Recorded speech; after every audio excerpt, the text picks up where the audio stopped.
Hello, you're watching Tell It Like It Is with public officials, and my name is Kathy Bennick. Today will be a fun and interesting show because my guest is our town manager, Jessie Levine. This is, I don't know, her fourth or fifth time on this show. But this time is kind of special because I don't know if you've all been paying attention to the calendar, but she just recently celebrated her first anniversary, a whole full year here in Bedford, and she's still here. Amazing. We didn't scare her away. So there's lots to talk about. I'm sure from her perspective, she probably hasn't stopped. I know watching her, she seems to be going 1,000 miles an hour all the time, not 100. So there'll be lots and lots to talk about, and stick around. I think you'll find the show very interesting. Jessie, it's so good to have you back. Thank you, Kathy. Good to be here. Yeah, I'm telling you, the first time you were on was actually before you were officially on the job. It was August 15th, I think. Imagine. It seems like yesterday, and it seems like 5 years ago. It went by fast in a way, huh? It did, yes. But yet you had so many challenges that there must have been days We've that, been busy. Yeah, what was your actual true anniversary date? September 4th. The day after So Labor we're Day almost was a my month anniversary late. date. Wow. Yeah, well, that's because you were busy, though. You had a crazy schedule. Well, and also I know when we were trying to figure out a date, I wanted know. there to have been some decisions made because a lot of the work this That's summer true. was groundwork, so there Yep. was nothing much to talk about until we started getting into There's always stuff to decision talk about. If nothing else, we could right. diss, you know. You're never at a loss for words. Oh, well, you do all right.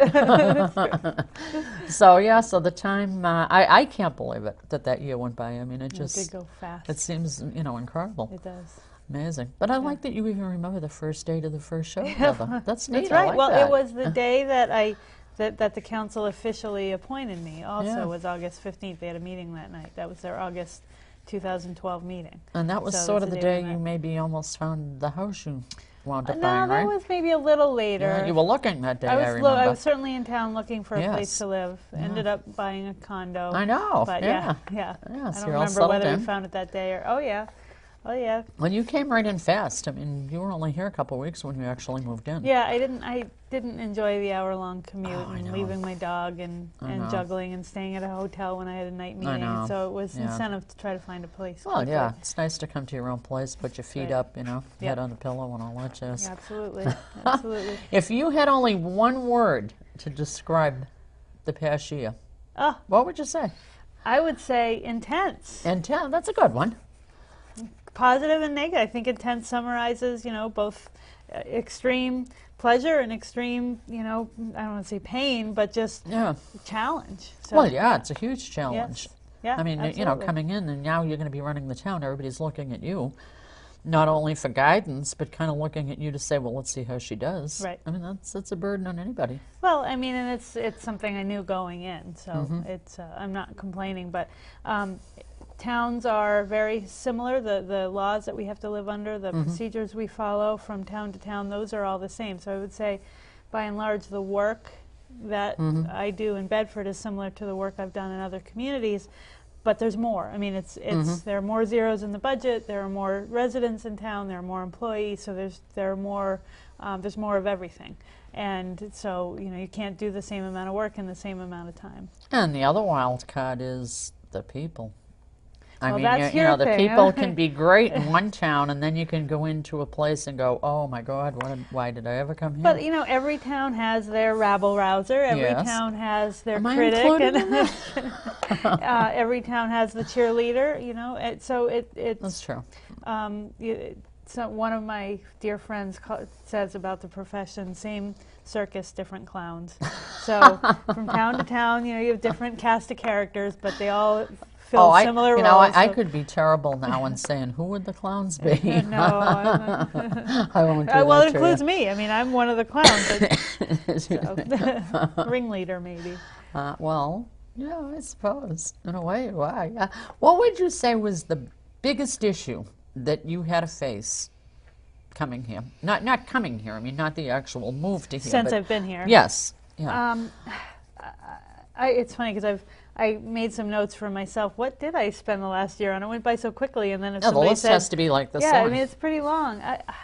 The biggest issue, I think the biggest issue in terms of consternation, I guess, would be the Proclamation Court home invasion the police handling and response to that, and just the fact that the community was so concerned and unsettled for a matter of months, and it didn't feel like we could do anything to ease that concern.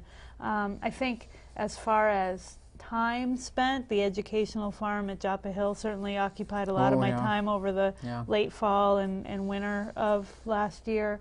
And the dog park also leading up to the election. So, you know, budget, proclamation court happened at the same time. We were working out that time frame the educational, was all, it was from basically October to maybe April was intense with all of those things. So I took a vacation at the end of April, and that's actually the last week that I've taken off. But it was, you know, I came up for air at that point for a little while. Yeah, because it was. I mean, it was kind of, excuse me, like one thing after another. And that's, you know, I don't expect anything to change. We, in the town management profession, we always try to plan forward for when's that break going to occur. Well, there's no break. I mean, unlike the federal government, town government has to keep going. We can't, you know, we can't just stop the wheels. We still need to provide public safety and plow roads, and you know, there's I would say that there's sometimes a lull after elections because you finally have your budget approved and you start planning for the summer. But other than that, there's no break. Well, I mean, the proclamation court thing. I mean, obviously, that came out of the blue. I mean, whoever could have seen that coming? Right. And I mean, I think the well, as you know, I had a lot to say about it. I think the police did a great job, but they certainly had their challenges with some members of the public questioning that. That was frustrating, I think. Investigation takes a long time, as we know now. I mean, just now, the indictment just came down now, and, you know, it was been a couple of months since the arrest was made. So nothing happens as quickly as we think it will. No, it's not like TV. I mean, people don't understand that that case has to be solid. Right. And then when it gets handed over to the DA, DAs don't like to lose. Yeah. They want to make sure all the I's are dotted, the T's are crossed, and so on. Right. So, I mean, it was handled the right way. Right. Last thing anybody would want to see is these people walking without punishment. Exactly. And it's tragic. You know, part of this is the personal tragedy that was experienced by a community member. And it, you know, it really could have happened to anyone as the information came out, and we discovered that. And I think that elevates the concern. Just in terms of crime levels overall, you know, we see more on TV every day, Manchester, and so it's certainly causing the police department to talk about how it responds, to burglaries, how it directs its patrols, and so that's something we'll be talking about in the next few months as we look into the budget. Oh, we've been lucky so far, but you know, it's like everything else, the luck runs out eventually. That's right. So. Yeah. What do you think was the most frustrating thing you had to deal with? I'm going to take a couple guesses. I mean, Joppa Hill Farm had to be very aggravating at some points. Yes, Joppa Hill Farm, the dog park. The dog park, yeah. And I feel badly saying that because they're subjects that our community members feel strongly about and are near and dear to their hearts. And my perspective is really to kind of protect the town and make decisions that I think I can justify and support, but also use as I try to not make decisions on individual case scenarios, case by case basis. I really like to look at them. How would I handle this if it were another organization or another use or something else? And so I know that for the folks involved with both of those projects, it's important, it's personal, it's meaningful, and for me it's those things as well, but I have to stand back a little bit more, and I think that was frustrating on both sides because I think it put me in or I put myself in a position of being very black and white and businesslike and kind of managerial about it. Whereas people who are working on those projects, their heart's really in the right place. They want to do something good for the community, but at whose expense? And so I felt like I was the one in the position of saying, well, at what cost to everybody else that doesn't really want to do this? So I think that was frustrating, feeling that forms of communication, we just really couldn't get over the fundamental issues no matter how we tried. The educational farm itself is they are still working on a plan to renovate the barn. the agreement that we did end up striking back in March was that the town would remove the asbestos, which town meeting approved an amendment to the budget to allow that to happen. The work was done by the end of April.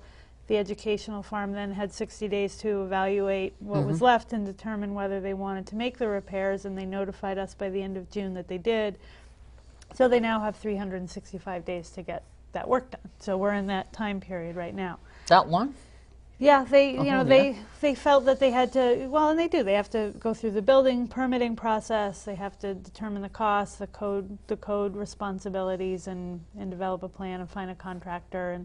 And the agreement was that they would not occupy this space until they had a certificate of occupancy, which is the end game of a building permit. So that's the point of time that we're in. Now the new lease has not been agreed to yet, correct? No, we haven't. We have, both sides have mentioned that we need to start negotiating, but we haven't even begun that yet. Yeah, because I mean, I heard somewhere along the line that they were looking for at least as long as 50 years, and I kind of almost actually tipped their over in my proposal chair. was 99 years, but the agreement that we did sign in March contemplated a lease of up to 30. So I think that's something we will stick to. Really?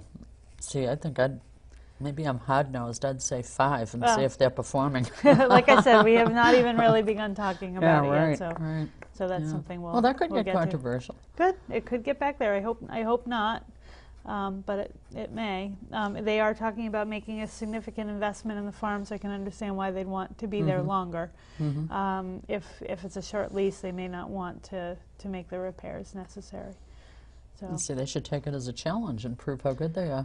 Well, they can, they may be. That may be what they're working on right now. Yeah. So, but yeah, I mean, I think that there were some projects that have been and projects, programs, agreements, decisions that have been on the radar of the town for a long time, and the educational farm, the dog park, the fire substation. Those are all projects that the town has talked about for a long time. They're entirely new to me, and I'm not used to having 5 years. A lot of politics involved in some of these issues. Well, there are certainly, but I mean, I've been here a year trying to tie up in a bow and finish some projects that have been around a long time. So maybe that's just why I feel like I've been busy. For other people, it's, from the outside looking in, it's just one more year on a project that's been talked about for a long time. But for me, it's trying to bring them to some sort of decision point and finish them up. Are they going to be talked about for another 10, 20 years? I hope not. Crazy, My attention span's just not that long. That's the problem. Well, I would think that the dog park supporters, do have some credibility in terms of keeping the argument going where the voters approved of a dog park. Sure. Well, I mean, I don't know whether we want to get into that debate right now. But no, I understand. My reading, because I went back and looked at it again a few weeks ago when one of our councilors raised that at a council meeting. Was that went Jim back and Scanlon? looked at. He raised it. Yeah, because he's been very passionate about it. I reread the language in the Warren article, and yes, the voters approved having a dog park on town property built with privately raised funds. And then the second Warren article, and I'm paraphrasing, said if a dog park is constructed using privately raised funds, it would be managed A, by town, B by which in itself was controversial. A lot of people and I'm not arguing that it was controversial, but I don't read that vote as a mandate.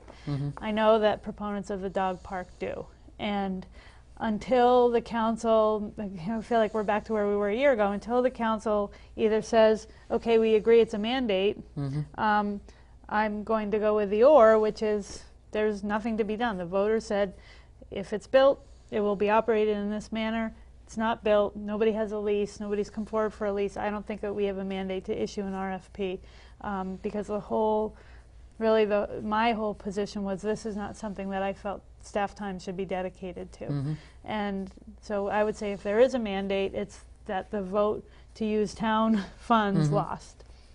So I'm not planning to do any work until the council instructs me to. Which they probably won't unless the dog park proponents raise a commotion, I would guess. I mean, it's not going to be at the top of the council's agenda, certainly. I suppose the dog park folks could bring another petition and go through that process again. Do they have the energy, I wonder? What's that? I wonder if they even have the energy at this stage of the yeah, game. maybe It's not. been a long, kind of a long It has been a long course. Yeah. Right. I forget what I was going to say on that. Anyway, No, I no, probably well, said yeah. it all before. Yeah, well, I know. It's Yeah. it's one of those issues that 10 years from now they'll probably be still arguing about. Could be. I mean, it could maybe happen. somebody will build it and take it over, and everything That'd will be be something. fine. You know, maybe somebody very, very wealthy will move into Or town maybe who the has a couple of council dogs. will say this is a priority, but right now it just, it's similar in some ways. The State Department of Transportation just engaged a contractor Yeah. and rebuilt the bridge that goes over the Everett Turnpike. And I think it looks lovely there. I think it's opened up some views of our businesses. I think it's really done a lot to enhance that commercial corridor. But one of the items that was kind of left with no conclusion, the contractor was supposed to get the town or some other party to agree to maintain the beautiful, hundreds of feet of roses in the island over the bridge, and never did. And so the Department of Transportation asked the town to consider taking it over, and I have said no. I mean, that we don't have the budget and the resources to do that. Yeah. We would have to either add That'd be a fairly big job. And it's, I know it's comes from a different perspective than the dog park, but it's the same thing. The more we keep stacking on to the projects of our existing staff, the more we're going to have a breaking point. And Of course. the flowers, Yeah. the flowers are that. So And we're still, obviously you have to prioritize the most important things. you do, and one could argue that from an economic development and community building standpoint, the flower beds are worth investing in, and that's not somebody wrong. going to move here because but there's a flower bed? I don't know. So I've started a conversation with the businesses in that area to see whether there's any interest, because otherwise it'll go away, and that would be a shame. It's a waste of all those plantings, and it's a waste of a nice, visible feature. So we'll see where that ends up. I didn't even know that was a controversy. Well, That's been kind of one of those not quiet really. ones. I would say it's a controversy. Under the It's rose just- bushes, so to speak. It just huh? brings back that priority question. Yeah. We're one of the projects that we've been working on over the last year is the South River Road Tax Increment Right, Finance right. District, the TIF district, which goes from the Manchester line to roughly around Macy's. So we've been working on a design plan to improve that corridor, build sidewalks, improve some of the intersections like the one at Palomino Road. And we have intentionally not designed maintenance headaches like what the contractor put in there, because we knew that we weren't going to be able to devote the resources going forward. So to then be told that we're responsible for this other landscaping just doesn't But it fit wasn't with in their contract, it- so it's kind of, in a way, their problem. Yeah, to and solve. we want to keep the relationship with the state positive, considering that we're going to be working with them for a long time on Route 101. Yeah, I know, but, I mean, again, to expect the town to pick up a project like that, and that is so time-consuming. Right. I mean, you'd almost have to have a dedicated staff person, but at least for a couple of months of the We year, would probably. have to have a landscaping contractor at Oh, the that's very true, least. yeah, We'd have to add yeah, on to the that's contract true. that maintains our public spaces now. Yeah, Yeah, that'd be expensive. Right, it would. It would. What do you think the biggest success was this year? Well, I thought getting my first budget passed, hitting the ground running that's was a a big one. good success. That I think worked Well, well especially with the coming in council new, that regard. Right. because, I mean, it's not like you already had a handle on all the department budgets or had already worked with the department heads Right. and No, such. I knew very little about the town, so Yeah. trying to make sure that we met the needs and again addressing 5 years of stagnant economy and really a stagnant budget, coming in and knowing that there were needs that were not met over the last number of years, and being able to work with the council to do those in a way that was maybe a little aggressive, but also trying to be more realistic. We do have an infrastructure bond, so we need to meet our bond payments. We have collective bargaining agreements that we agreed to, so we need to meet those obligations. Yeah, there are things you can't change. Yeah, and it's so easy to stand on the outside of a government and say, well, let's cut this or that, but the reality is everybody has a job to do and everybody has a role to play, and when we don't keep up with the growth in the community, things start to constrict, and so I think getting that budget passed was I was very happy with the day after town meeting. Oh, I'm sure you were. I was relieved. And, I think one of the things that hampers a town manager and a council in the town of Bedford, and I mean, this is just my opinion, it's almost like they have to almost be afraid to think in terms of adding too much in a given year, to see our taxes go up. Absolutely. Because of the fact we've been hit so progressively upwards on the school side of the budget. And, we open our tax bills and we all kind of gasp. And it's almost, I mean, in a way, it's almost too bad the council couldn't interfere a little bit. With the school go budget? to school board meetings and go, whoa, gang, do you really need that? Because on the town side of things, this is where we're at. I guess my response is, Kathy, that all of the voters have the same obligation to participate in the process, whether it's on the town side or the school Unfortunately, though, I don't side. think people pay a lot of attention, Right. Jessie. And I so, really don't. And so I think then they're responsible for their tax bills by not paying attention and by not participating. I would love for more involvement. The council has made one of its goals to talk about how to get more people to come to town meeting. There's a conversation going on at the council right now, and I don't know where it will go, but one of the councilors has brought up the idea of asking the voters to appoint or asking the voters to approve a charter review process, which would, if passed, it would include later the following year an election of a charter commission, and they would then open up a charter and decide whether there is a better way of getting the budget approved to include more people or do things differently. So I believe Isn't that that if people the don't kind of the exercise radical approach, though?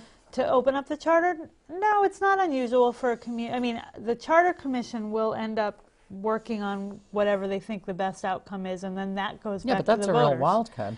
But the voters decide, and that's the important part of all of this, and the important part of budgeting is that if people don't come to town meeting, then shame on them. And I don't want to be too harsh, and I don't want to I know what you're alienate saying. any of the citizens, but everybody has an obligation to participate, and the outcomes are set at that time of year. So that's when people could pay attention, come to our public hearings, tell us whether you want to spend money on a road bond, which is one of the, we're working on bringing to the voters a $30 million road bond, because that's what we estimate to be the cost of making up for years of deferred maintenance on our roads. If the council approves it and passes it on, the voters will get to decide about the fire substation. So I just think those are not decisions that should be made by the few. They should be made by the collective. Well, unfortunately, people don't pay a lot of attention. I mean, I'm I always know. kind of amazed. Despite your efforts I to know, get them, I know. Get them riled up. I know, because I mean, I'm always amazed. When I'll be with a group of people, I'll ask, "So, did you hear about this? Or what do you think about that?" And you kind of get that blank look. Right, I know. And it always stymies me, because some of the people who give you the blankest looks are the ones who complain the most. And I mean, again, I know I've said it, and it's certainly not my quote, but I've said it many, many times on this show. If you're not part of the solution, you're part of the problem. Well, and I don't know if I'd go that far. I know that there are a lot of people who are happy with their lives here in Bedford, and they like the schools, which the best schools in the state. They live on a road that's been maintained fairly recently. There are. I would say, based on the complaints or lack thereof, that the majority of Bedford must be pretty happy with what they have.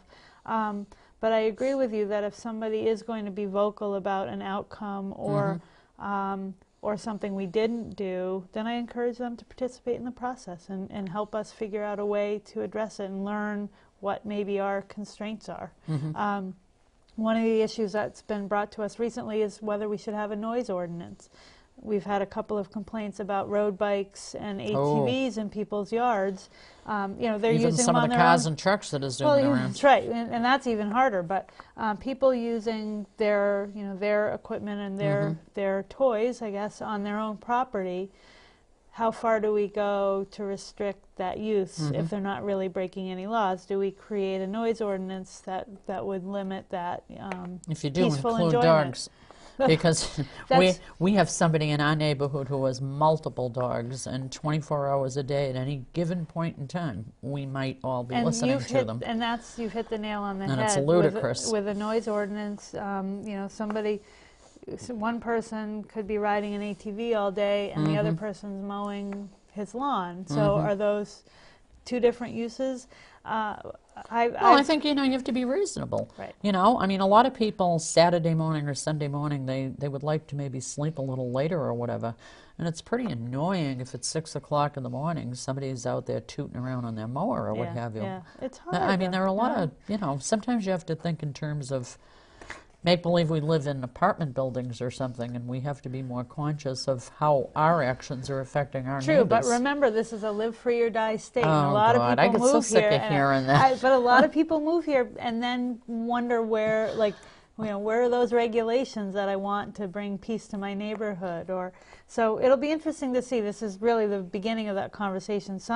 Our police chief has engaged some of the residents in the two neighborhoods in conversations about possible solutions short of passing a law that would, because a noise ordinance, like you mentioned, where do you stop? Where do you, somebody might be cutting down a tree that's about to fall on their house, but it's early in the morning and they'd be in violation of the ordinance because of the chainsaw. Well, there's a way to kind of handle emergency but situations. as soon as you open the door, everything goes through. So, I know. Yeah, but I mean, it can be pretty annoying sometimes. Especially when you know that there are people. Maybe there are people who would do it accidentally or because they have a weird schedule themselves. But I think all of us, truth be told, can think of at least one person somewhere in our vicinity who just does it because they do it, and they really don't care who they irritate in the process. I got scolded in my condo association for walking my dog with my headlamp on, and the complaint wasn't about my dog, it was about me wearing my headlamp at 4:45 in the morning. Because I walked by somebody else's home and her dog barked. Oh, and so that's one person's normal activity is another person's annoyance. And where do we start regulating that? I know I sound like a libertarian right now, but where do we draw that line? And I think that that's something that we're always going to be faced with. I think that's kind of. Did they call the police because you had a headlamp? No. It's it's really ended up being nothing. But it's just dispatch a couple of cruises. The town manager's at it again. She has her headlamp. They don't want laws. They don't want regulations until it kind of starts hitting them a little closer to home. And that puts us in the position of, again, we need to look at it from the big picture. Yeah. What are the unintended consequences if we do this?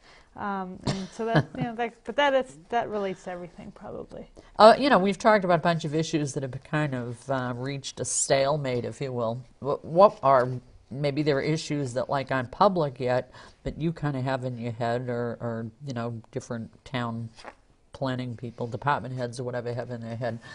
What would you most, if you could pick anything, what would you like to see advance the most? Oh, well, I don't, I'm not speaking for myself, Jessie Levine, and not on behalf of the council, because this is something that we haven't really thoroughly vetted. But if anybody ever asked me one thing that if I could leave as a legacy in Bedford, I would love to see the construction of sidewalks. I knew you were going to say that. I know you know, because I say it every time you ask me. I will, whatever the council decides in that regard, all of the staff will follow willingly. But I think that there are some areas that could use them both for safety, for community development, for economic development. We virtually have none. But again, it's a budgetary issue. Yeah, our planning department secured a grant last year from the New Hampshire Housing Authority, HUD funding, to do a study on bicycle pedestrian connectivity, and the outcome. You were all at Town Day, right? The other day? We were all yes, we were at Old Town Day, and then they went to the farmers market on Tuesday. Oh, they did? As well, and we've received literally hundreds of comments, both in person, and people can go to the town website. If you go to www.bedfordnh.org, right there on the homepage, you'll see a link to a survey. So we welcome feedback from the community. We're just trying to figure out, do residents think there is a need, and if so, where? or not. I mean, is this not? Well, some is this areas not, really. I mean, even just like for instance, the high school area. right? I mean, the kids who are walking, which there aren't tons of them, but the kids who are walking are walking on the road. Well, and so I even mean, the in kids, bad weather, that's not a good thing. even the kids who drive might walk Yeah. into the 101 business area to get lunch or run errands. The study itself is not going to make a specific recommendation to the community, other than if we were to consider building out sidewalks, are there any regulations that need to be changed? If we were going to start requiring them as part of developments or commercial activity, we would need to change some of our zoning documents and zoning regulations. But we are doing a very comprehensive survey. Some of the recommendations may be as simple as signage, painting in the road for bicycles, because part of it is bike travel as well. But yes, if you could, if there was one thing that I thought would improve Bedford, it would, physically, it would be sidewalks. It would also be the investment in our roads. As I mentioned earlier, we have proposed, and the council has approved moving forward with a $30 million road bond. Right. And our goal is to go to the voters once and ask for the approval to spend $30 million, but the spending would actually take place over 6 years. So we would be investing $5 million a year for 6 years in addressing the backlog of road repairs that we have. And we heard from a number of residents this winter, well, usually happens around March and April when the roads start to thaw and the potholes come up, and that's when our phones start ringing. And we can't cover almost 200 miles of roads with $1 million budget. And that $1 million goes half as far as it used to. And it's been that same level of funding, with the exception of the recent infrastructure bond and a few bonds in the last decade. We have not invested in our roads the way we need to. So our hope is that we can get voters to approve a $30 million bond, spend that over 5 years, and do you think there'll be sticker shock? Absolutely, I think there will. I think it's going to be a hard sell. And so we will call What would that do to the tax rate? I mean, do you know offhand at this stage? I do. I think I've seen both the 10-year and the 15-year bond roughly, payouts in my face, but I think it was about $1.21 at the peak. It was $1.21 just for the road bond. Now, during that time, we will be retiring other debt, so that does replace some other debt. So it's not it ultimately tempers the increase somewhat. But what we would ask is the people who are on those roads that will be fixed, which is a lot of residents, help us convince those people who live on Meeting House, who might not think that there's a road problem because their road was just repaired, or they live on, they're living on Joppa Hill and reaping the benefits of that project right now. Yeah, but folks in those neighborhoods may say, gee, we're heavily traveled and we need sidewalks. Right. So, I mean, they may have a want themselves that could be addressed further down the road. Down the road. That's right. What a pun. Huh? Yeah, I know. That's terrible. This $30 million, the council has been very clear, though, and perhaps they're being clear with me, that the $30 million road bond, none of that is for sidewalk investment. And none? Not a single penny? Not a single penny. Some of that's for bridges, and some of it is for some maintenance issues and not just reconstruction. But what if it's in an area where a sidewalk really, truly is needed? Then I think we'll have to have that conversation then. And we'll wait for the outcome of the study, and there are some grant funds that we may be able to apply for if the feds get back to work. So the sidewalk conversation, we haven't had it as a council and town manager. We haven't committed. One of the conversations they have to have as it relates to the 101 project, the state is willing to construct sidewalks for that 2-mile stretch. And we've suggested it should be on both sides of the road for part of it, and then one side of the road from either Nashua or Meeting House to the Constitution Drive intersection. But we would have to take on maintenance, winter maintenance, weeding, anything that happens going forward, and that's something that the council has to agree to before the state will construct the road. So there are going to be some decisions that have to be made. Well, I mean, certainly there are certain parts of town where sidewalks would be very helpful to people, just to even to get from one place to another without getting in the car and moving the car 300 feet or what have you. But particularly in the school areas too. I mean, I wonder how many kids would love walking back and forth to school, or the parents would love it Yeah. as well, if it were in a situation where they're basically walking on the roads, which never is good. No. I mean, you hate to see kids Right. walking along the side of the road, especially the little ones. Right, I agree. Yeah. If money was absolutely no object, none, and you as town manager, somebody made you queen and said, we will give you all the money you want, what would you like to do? What would you pick? Well, I think I just tipped my hand a little The bit that I would sidewalks? build some sidewalks, but I think my department heads, especially those in public safety, would cringe if I didn't say we need to make sure that our community's safe too, whether that's investing in a substation, investing in more staff. I mean, townwide, we do need to make sure we're meeting the daily needs. Sidewalks might be a want and not a need. So I think as far as need, we need to invest in our buildings. Our facilities have not received any major investment since construction. We need to, and we'll be talking about this through the budgeting process, but the library HVAC system just basically needs a replacement. We need to repair the roofs. Somehow I thought we just did that. We just did the library roof. Oh.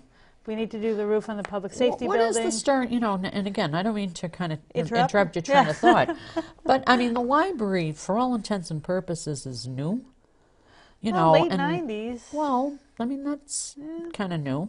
And I guess every time I hear these problems, I'm like, what the heck happened when they were building it? Well, I can tell you this is the third community I've worked in, and the third community where the library has taken up most of the facility conversation and investment. And I think that it's something, like any public facility, we try to build it on a shoestring budget. We think we're making good decisions at the time, and then as time goes on, whether it's the quality of construction or design, HVAC installation, buildings are expensive. So we've got to do it right the first time. Well, yeah, and I mean, it kind of almost sounds that it wasn't done right the first time.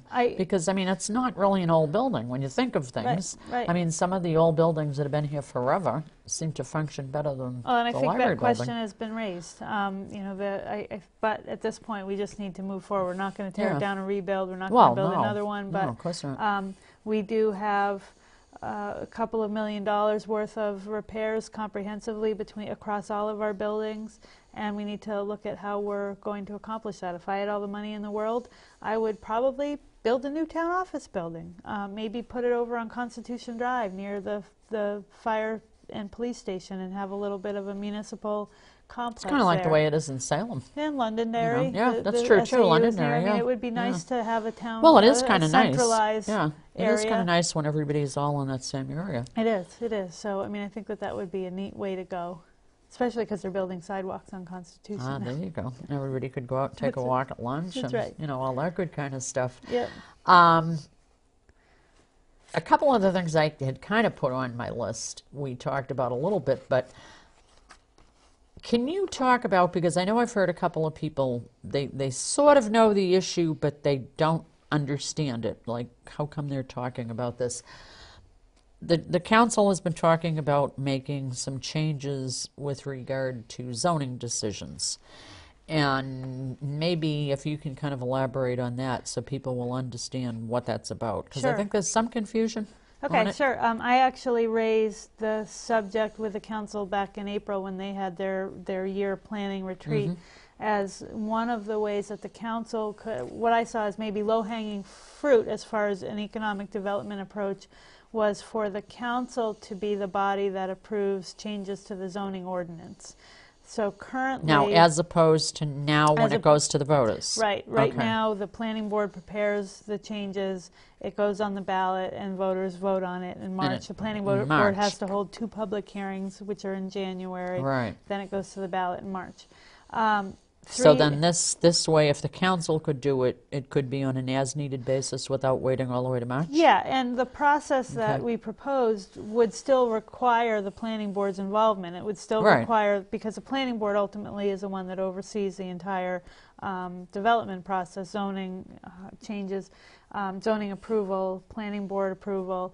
Obviously, the zoning board is the appellate body. But so the process would be that a person, a body, whether it's somebody within the town, somebody from outside of the town, planning board itself would recommend that a subject matter become a zoning change, the council would refer it to the planning board to draft language, consider where the changes need to be made, hold a public hearing, at least one, I think was in the language that I proposed to the council, at least one public hearing, talk about it for as long as they need to talk about it, and then when they have a recommendation, it goes to the town council that has to hold at least 2 public hearings before it would adopt. So it's been vetted. So, right. I mean, and all the way so around. part of the reason for doing that is one of the arguments against a process that that stops at the town council level is that there would not be as much public involvement if the voters couldn't approve it at the end game. And I don't think most people have a clue what well, they're voting I mean, on when it comes to all those zoning that's questions. one of the concerns, I really don't. And so I think that if we make a process that is even more public, right now the town council doesn't get involved with the zoning process, and really, you know, the town council should not be writing zoning. It's not, but they could. Well, they wouldn't approve be it. writing it. They could, exactly, and they could approve it and represent the people that elect them in that process, and that's really what we're trying to get at, and do it in a way that right now, you know, I don't get a sense that a lot of people watch or participate in the public hearing process for zoning changes. No, absolutely not. But a lot more people pay attention to public hearings at the council level. So I think that it might encourage more discussion about the zoning changes if the council were involved. So the Well, on a process timely project too, Right. it could make a big difference. it could things could happen in a matter of months, really. Whereas right now, if somebody started talking about the need for a zoning change in December or January, it would be too late to get onto the March ballot March with ballot, following. yeah. So it would be A you know whole- almost over a year a and year, a half yeah. before that could really be addressed. So the council has recommended that the planning board consider the process to get that change made is that the voters do. It would actually be a zoning amendment on the March 2014 ballot. Okay. And the zoning amendment would transfer the voting authority from the voters to the town council. So the planning board right now is considering whether to propose that zoning amendment, and that's happening. Are they right showing now. any sign of Yeah, which way we they're have going to some go good. on The it? planning board had a work session last Monday Yeah. night, or Monday the 23rd of September, and there was some good conversation around it. They're a little gun shy because they brought this to the voters 3 years ago and it was turned down. No, I don't even remember voting on that. Yeah, You know, and you again, probably just voted no because you always do. well, I'm no, kidding. I vote yes on some stuff, but I read it ahead of time. But I don't remember that one at all. It was. And the I really 2010 don't think most people would, to be honest with you, especially when you see some of these zoning changes that you're like, I have no idea what they're Yeah, I'll have to talking go about. back. I wonder if you blogged about that. I should have done my research and seen, because it was 3 years On ago. that, no, on that. because patch didn't even exist then. Oh, that's right. Yeah. That's right. Well, it was the March 2010 election. It was voted down, and so I think there's some concern that it's too soon to bring the conversation back to the back to the public again.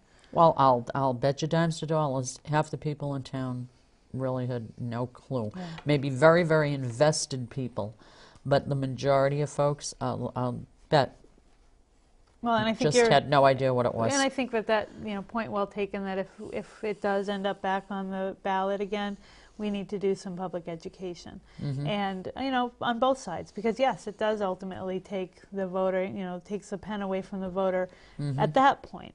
However, it doesn't eliminate the petition and referendum process that's already in the charter. So if the voters really had a problem with a council decision, they could seek a referendum. Well, yeah, I mean, vote if it was something dealing with a big issue, it would get publicity. Right. And if it turned into a controversy, well, then the both camps are going to come out. Oh yeah, absolutely. One way or another. Right. And it would just, I don't know, it just seems more efficient than asking all the voters to go vote on stuff that they're probably not paying one iota of attention to, and everything's left to chance whether they vote yes or no. Yeah. Or if somebody says to them, you have to vote this way, then, they'll do it that way. Right. Right. And So I'm maybe hoping not that even this know why. process actually would pull the public in even more than currently. Yeah. Yeah. Any fight against it from anybody so far? Yeah. I mean, there have been a few people who are adamant that the voters kind of keep us out of trouble, and that by concentrating power with a smaller group, you're inviting more pressure from, that you're actually inviting more politics rather than less. And so it's a lesser of, or the worse of two evils. So we'll see. We'll see where the planning board goes with it. Are they mandated to decide on this in any amount of time? No. Or No, they can decide. Well, ultimately they'll have until the second public hearing. If they decide to move forward with it and put it on the ballot, they would have to hold public hearings, and they can take it off if they want, take it off the ballot after the second public hearing. But if they decide not to do it this time around, then they can just make that. So when would they have to make up all their minds for it to? Because we would still vote on that December, or not in March? yeah. I mean, we would they vote would on probably I don't remember when they finalize zoning amendments, but I think it's at one of the December, or there might only be one December planning board meeting, and then it would go to the public hearings in January, and then go on the ballot in March.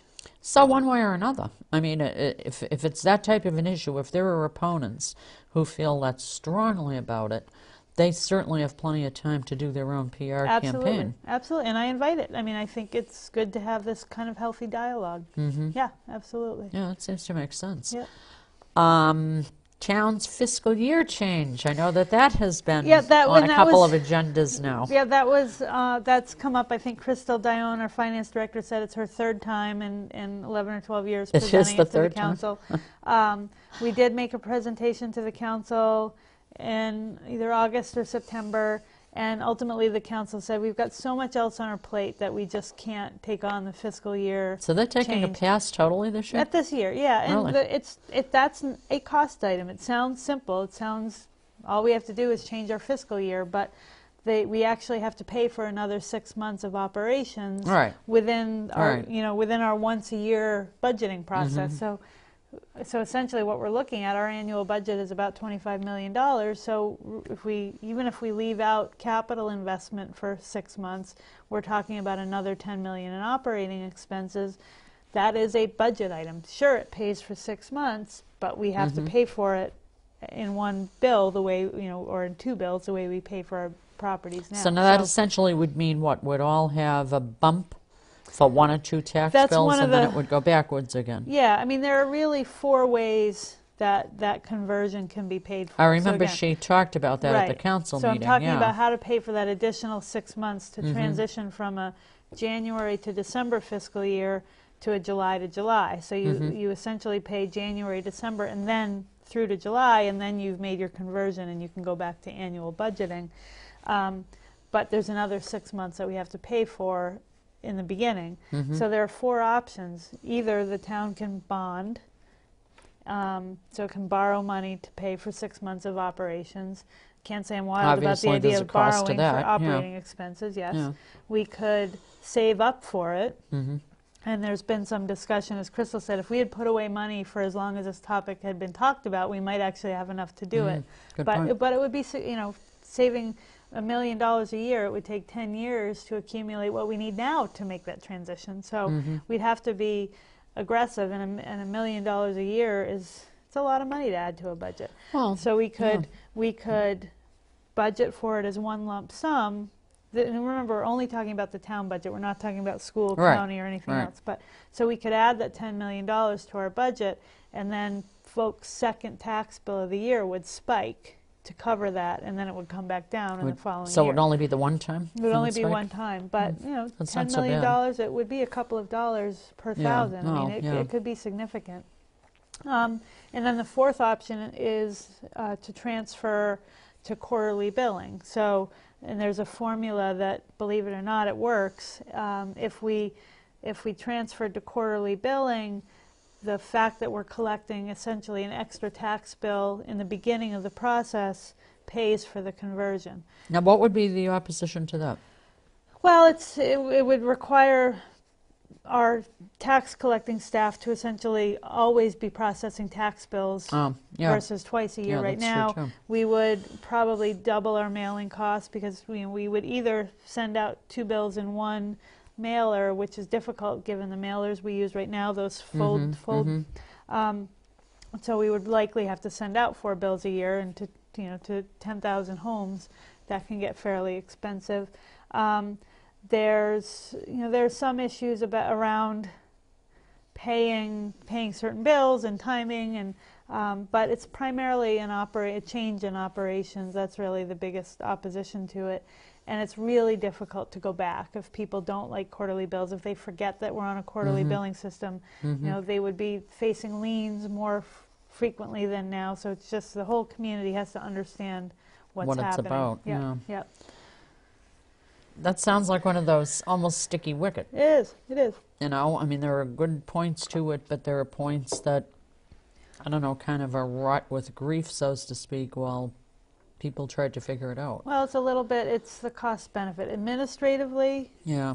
I think it would make a lot more sense to approve. Right now, we approve a budget in March that actually started in January, but we can't really make any changes from January to mid-March because it hasn't been approved yet.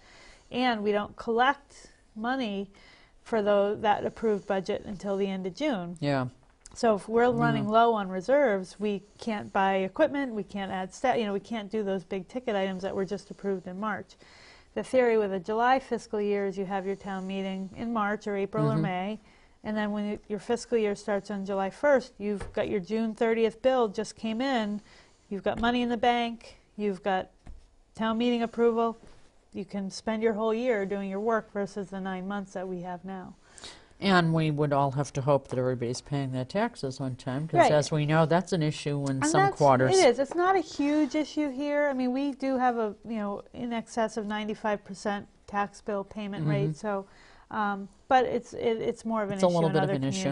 Yeah. We recently did a show on, did you, on tax bill? Yes. Well, on a certain individual who's had a long history of it in town. Oh, don't pull me into that one. No, not pulling you in, but imagine if there were lots of folks like that. It could really set the town on its heels, so to speak. You know, the penalties that state law provides for failure to pay property taxes are steep. And they're steep specifically to encourage people to pay taxes, because if people don't pay taxes, then the rest of us end up having to pay that loss of revenue. Exactly. So it's, you know, it's our obligation. We have dealt with a number of houses that were lost to tax deeds this year, where when they came to try to pay their back taxes after they had already lost the house, they were assessed the 15% penalty that the law provides, and that's, which, you know, obviously can be expensive for a $300,000 or $400,000 house. That's you know, that in a lot of cases doubled the unpaid taxes, and that's alarming. I wish people had a better understanding of that beforehand, so that they would pay their tax bills and not have to incur the penalty. Oh yeah, because I mean that can be extraordinarily pricey. Yes. Especially if it's a very expensive house. Yeah. It can be huge. I know that you want to talk about this. How much the time new do we fire have? station. Yeah. Yeah, well, Right. we got 6 minutes. Well, the council has not made a decision yet on the fire station, so I can't really represent a point of view, but I can give you a little history. That's going to be continuing that on will be agendas, on the October I'm assuming. 9th. The October So the 9th next one again. is Fisher Cut Bait, because I need to know whether to include this in my Ah, budget. okay. My budget will be presented on October 23rd. So the the project has some more ancient history, but in 2005, the town manager and fire chief looked at whether the town of Bedford needed to make changes in operations, or did a little bit of a study to determine whether to address a growing number of calls, especially ambulance calls, and at that time especially kind of starting to show up in the South River Road corridor. And that's because of a lot of senior complexes, is it not? Right, I mean, that's where a lot of neighborhood? multifamily housing, a lot of senior complexes. Now we're seeing medical facilities, and that's frankly where we want our commercial development to continue to occur. We received an ISO report, which is the Insurance Service Organization. It's the organization nationally made up of insurance companies, but it rates communities for their level of fire protection. So we had recently at that time received an updated rating, which was fine, middle of the road. I mean, we don't have fire hydrants way out in West Bedford, you know, but we're moderately protected. And then we also, the town council engaged Municipal Resources, Inc., MRI, which is a consulting firm, to do a study of our public safety. They did fire first, and then later they did police staffing analysis needs. So those combination of, you know, all that information was put together at the time to say, recommendation was add a third ambulance. We operate 2 on a 24/7 basis, so the recommendation was to add a third ambulance and to build a substation. And the ultimate recommendation was the substation should go on South River Road. There was some consideration of putting it near Joppa Hill. I remember that. Because that's where we were seeing some residential development. And under the ISO report, it does take us, it's more than 5 miles to our central station there, so that affects some of the insurance for those communities, for those neighborhoods. But the reality is South River Road is where we're going 40% of the time. So yeah, I was surprised that the number was that high just for that particular it area. is for basically 8% of our land area, as the fire chief has pointed out. So in 2011, when the council considered the infrastructure bond, it ultimately included $1.5 million to build the fire substation. When I got here in the fall of 2012, one of the goals that was put on my town manager objectives by the council was to kind of research. In fact, I've got the language right here. I carry it with me. But research the South River Road. Bring a proposal, I think is what it was. Bring a proposal. So we engaged an architect and consultant to help us evaluate land needs, and really ultimately what the total construction cost would be. And also at the same time, I felt, just in looking over the history, that the council hadn't seen what the operating costs would be. We've talked about, about need. We put $1.5 million in the budget, but what ultimately is it going to cost to run it? So we finally brought that whole package together and presented the council with it in September, on September 11th, ironically enough. And yeah, I remember that. Yeah. So $1.5 million was included in the bond. Subsequent to that, the Public Works Department saved about $1 million in road projects that were also in the bond. Boynton Street didn't need the level of work we thought. Donald Street was largely reimbursed by the Market Basket project. True. Yeah. So we saved $1 million. The council reallocated. Which could go to that fire station. Exactly, and back in February, the council kind of earmarked that for the fire station. So now there's $2.5 million kind of in the pot. However, ultimately, between buying land, putting in the because we the don't infrastructure, own any land down there now, own correct? Land next Well, to not Dunkin' that Donuts, yeah, but it's not really situated well for this. It's small, no left turn. I was just going to say that was I remember them saying that it would not be easy for them to get out into traffic. Exactly, and it would move around, really not work.